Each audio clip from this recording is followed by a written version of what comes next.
হ্যাঁ, অনেক শিষ্য সামন্ত আছে যা আমাকে ভক্তি শ্রদ্ধা করে, কি বলবো, সত্যি খুব ভক্তি করে। কিন্তু আমি তো ওদের জন্য কিছু করতে পারি না। তাই আজকে আমি ওদের জন্য একটু সেবা করার ব্যবস্থা করেছি। হ্যাঁ, এত শিষ্য এত আমাকে মান্যি গণ্যি করে। কই রে, এই তোরা কোথায়? গুরুদেব, এই শোন, অনেক শিষ্য সামন্ত আসবে, তা কাজ ঠিকঠাক চলছে তো? হ্যাঁ গুরুদেব, আপনি কিচ্ছু ভাববেন না, ওদিকে রান্নার সব আয়োজন করা হয়েছে, চলছে। বাহ, চমৎকার। সব দিকে লক্ষ্য রাখবি, বুঝলি? আমি এত বড় গোসাই, এত শিষ্য আমার, দেখিস যেন ওদের যত্নের ত্রুটি না হয়। না না গুরুদেব, আপনি কিচ্ছু চিন্তা করবেন না, আমরা তো আছি। ঠিক আছে, ঠিক আছে।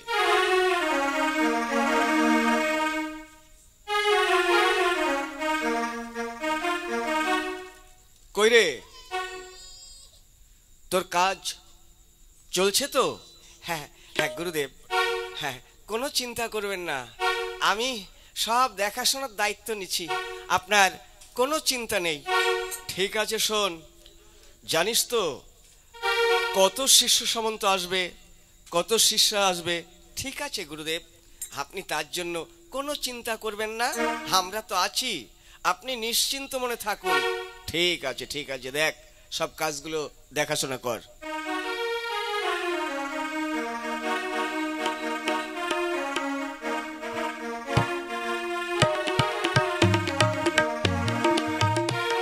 বাবা, হ্যাঁ বাবা, আরে হে, ঠিক আছে, আমার প্রণাম নিন। থাক থাক, যাক, কেমন আছিস? ওই আছি বাবা। আরে এটা আবার কে?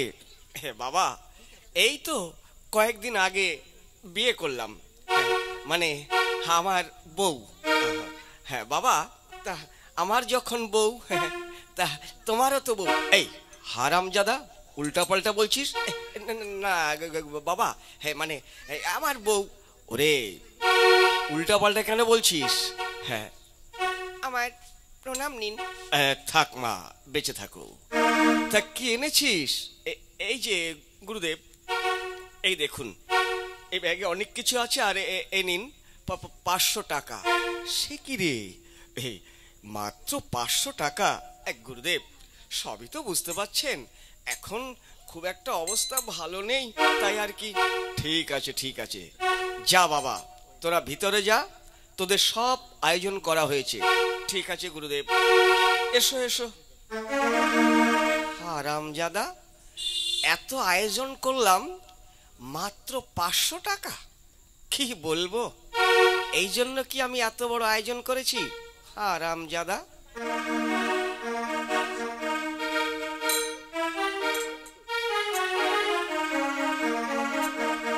বাবা, ওই আর এক শিষ্য আসছে, আসবেই তো, আসবেই তো।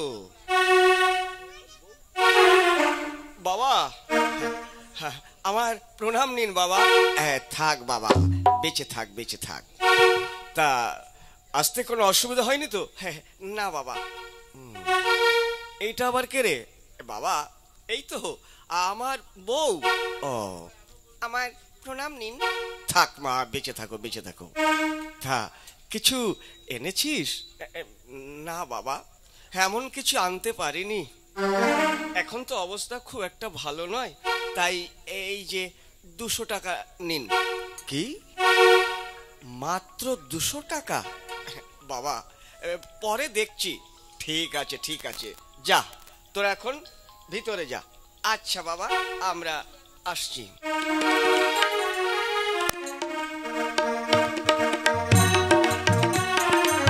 হারামজাদাদের কাণ্ড দেখেছ? 200 টাকা, 300 টাকা, 100 টাকা, এইভাবে কি আর চলবে? এত টাকা খরচ করলাম, ভাবলাম শিষ্য তো অনেক আছে, অনেক টাকা, অনেক কিছু পাবো। এক একজন আসছে, বাবা 100 টাকা, যত সব। দেখি, যাই দেখি ভিতরে। ও গিন্নি, গিন্নি গো। কি হলো? দেখো, হ্যাঁ, ওই যে বাবা তো নিমন্ত্রণ করেছে গোসাই, তা তো হ্যাঁ যাওয়া দরকার। দেখো, যাবে তো ঠিকই, কিন্তু আমাদের তো এমন কিছুই নেই। কি নিয়ে যাবে বলো তো? আরে সেইটাই তো ভাবছি, কিছু তো নিয়ে যেতেই হবে। গুরুদেব নিমন্ত্রণ করেছে, আমাদের সেবা করাবে, তা খালি হাতে কি যাওয়া যায়? শোনো না। হ্যাঁ বলো। এমন কি আছে বলো, আমাদের কি নেবে? আচ্ছা, একটা কথা বলবো? হ্যাঁ নিশ্চয়ই, বলে ফেলো। শোনো, আমাদের তো মাঠে লঙ্কা লাগিয়েছ। হুম, তা কিছু লঙ্কা আমি তুলে দিচ্ছি, ওই লঙ্কাগুলো নিয়ে যাবে। রান্নাবাড়ি হচ্ছে গুরুদেবের বাড়িতে, তা রান্নার কাজে লেগে যাবে। হ্যাঁ গিন্নি, কথাটা কিন্তু খারাপ বলনি, রান্নার কাজেও লেগে যাবে। যাক, গুরুদেব কিছুই মনে করতে পারবে না। ঠিক আছে, চলো, আমি তোমাকে লঙ্কা তুলে দিচ্ছি। হ্যাঁ চলো গিন্নি, চলো।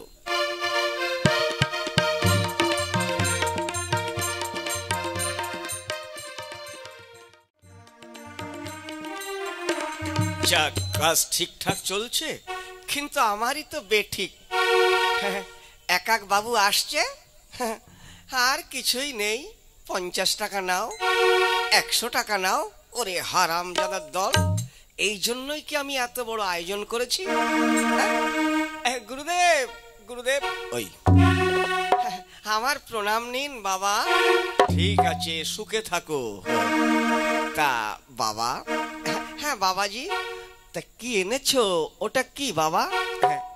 গুরুদেব, আপনি তো জানেন আমাদের অবস্থা, সংসারই চলে না, তাই আমাদের মাঠে ওই কিছু লঙ্কা চাষ করেছিলাম, তাই মানে হ্যাঁ, ওই বউটা বলল এমন কিছুই তো নেই, এই লঙ্কা নিয়ে যাও, রান্নার কাজে লেগে যাবে।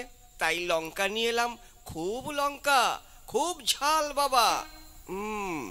হারামজাদা, আর কিছুই পাওনি?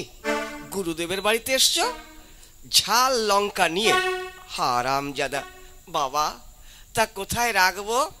ওটা আমার দরকার নেই, তুই নিয়ে যা, তোর লঙ্কা তুই নে। হ্যাঁ বাবা, আমার লঙ্কা আমি নেব?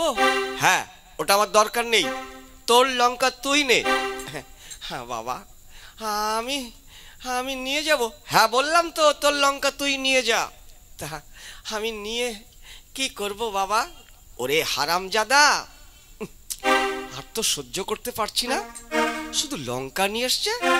শোন, যদি কোনো জায়গা না পাস, বাড়িতে গিয়ে তোর পাছাই নিবি হারামজাদা। বাবা, তুমি কি বলছো বাবা? এই যে খুব ঝাল, পাপা পাছাই নিলে খুব জ্বালা করবে না? তা বাবা কি করে নেব? ওহো, আর তো সহ্য হচ্ছে না। কি করে নিবি হারামজাদা? কিছুটা বেটে নিবি আর কিছুটা গোটা গোটা নিবি, বুঝলি?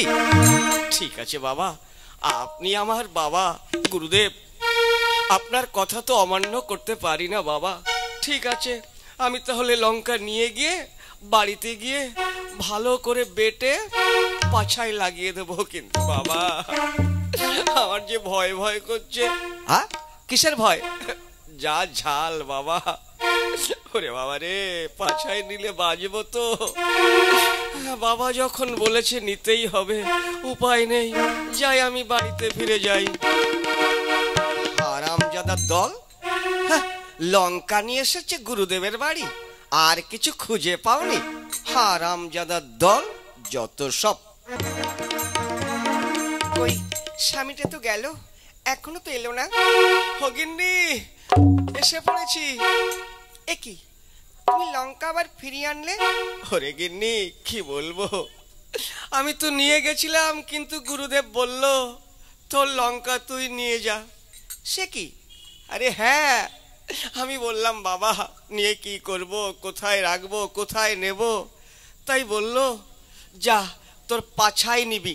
হ্যাঁ, কি সব উল্টাপাল্টা বলছো? ওরে হ্যাঁ, তা আবার বলেছে কি কিছুটা বেটে নিতে আর কিছুটা গোটা গোটা। হায় হায় রে, তোমার কি মাথা খারাপ হয়েছে না পেট খারাপ বলো তো? ওরে না, আমার সবই ঠিক আছে। ওরে, গুরুদেব যখন বলেছে তা তো নিতেই হবে, গুরুদেবের কথা অমান্য করা যায়? যা, এখনো বসে আছিস, এই লঙ্কাগুলো ভালো করে বেটে নিয়ে আয়। ও মা গো মা, হায় হায় রে, এ কি হলো? আরে তুই চিন্তা করিস না, গুরুদেব যখন বলেছে ভালোর জন্যই বলেছে। যা যা, শীঘ্র করে ভালো করে বেটে নিয়ে আয়। হায় হায় রে, এত ঝাল তুমি সইতে পারবে তো? ওরে সহ্য করতেই হবে, গুরুদেবের কথা। যা যা। বেশ, আমি তাহলে ভালো করে বেটে নিয়ে আসছি, যা। ওরে বাবা রে, আমার তো এখন থেকে কেমন কেমন হচ্ছে। সরে বাবা রে, আমি বাজবো তো না মার্ডার হয়ে যাবো রে বাবা, না জানি কি হবে। কিন্তু এদিকে গুরুদেবের কথা অমান্য করতে পারছি না, না নিতে তো আমাকে হবেই। ওরে বাবা রে। হ্যাঁ গো, হ্যাঁ, এই তো আমি ভালো করে বেটে নিয়ে এসছি। কিছুটা গোটা এনেছিস তো? হ্যাঁ। দে, আমি পাছার কাপড় তুলছি, তুই ভালো করে লাগিয়ে দে। আচ্ছা, দিচ্ছি।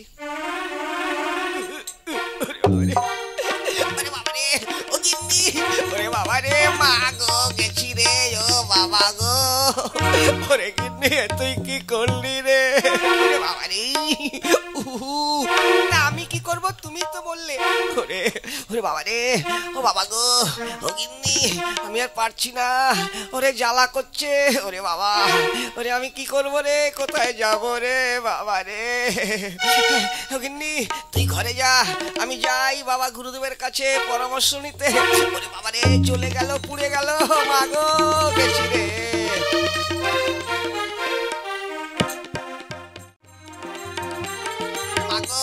ও বাবা গুরুদেব, গেছি গো। ও গুরুদেব, কোথায় আছেন গো? ওরে বাবা রে, গেছি রে। শালা পাছা মনে হয় লাল হয়ে গেছে। ওরে বাবা রে, বাবা গুরুদেব কোথায় গেলেন? শীঘ্র করে আসুন। ওরে বাবা রে, মা গো, ওরে বাবা রে, গেছি রে। গুরুদেব। এই, আবার কি হলো রে? বাবা খুব জ্বালা করছে। জ্বালা মানে? কেন বাবা? আপনি যে বললেন লঙ্কাগুলো ভালো করে বেটে পাছায় নিতে। ওরে বাবা রে, কিন্তু এমন করে দিয়েছে আমার পাছা লাল হয়ে গেছে গুরুদেব। দেখো হারামজাদা, এ তুই কি করেছিস? কেন? আপনি তো বললেন। ওরে হারামজাদা, আমি কি তোকে সত্যি সত্যি বলেছি? তবে ওরে আমি তো এমনিতেই বলেছি। ওরে বাবা রে গুরুদেব, আপনি যদি এমনি বলেন, এমনি যদি বলেছেন তো এত ঝাল, আর যদি সত্যিকারে বলতেন গুরুদেব, আমি একেবারে মার্ডার শেষ হয়ে যেতাম গো গুরুদেব। ওরে বাবা রে, যাই তাহলে বাড়িতে গিয়ে ভালো করে একটু মলম লাগিয়ে নেই। বাবা আপনি তো বলেছিলেন, দেখুন কি হলো। হ্যাঁ গো মা, আমি তো এমনিতেই বলেছিলাম, ও যে সত্যিকারে নেবে এ তো আমি ভাবতে পারিনি। যাও যাও, তোমরা বাড়িতে গিয়ে কিছু একটা মলম লাগিয়ে নাও। ও মা গো, গেছি গো। ও গিন্নি, ও মা গো, ও মা গো। উল্টা পাল্টা বলছো, আমাকে মা বলছো? ওরে আমি কি সত্যিকারে বলছি? আমি তো জ্বালায় পড়ে তোকে মা বলছি। ও গিন্নি, মা গো। রে বাবা রে, ঝালের চোটে আমার মা বাবা সব বেরিয়ে আসছে। চল গিন্নি, শীঘ্র করে চল। ওরে বাবা রে, বরফ লাগিয়ে দে গিন্নি রে।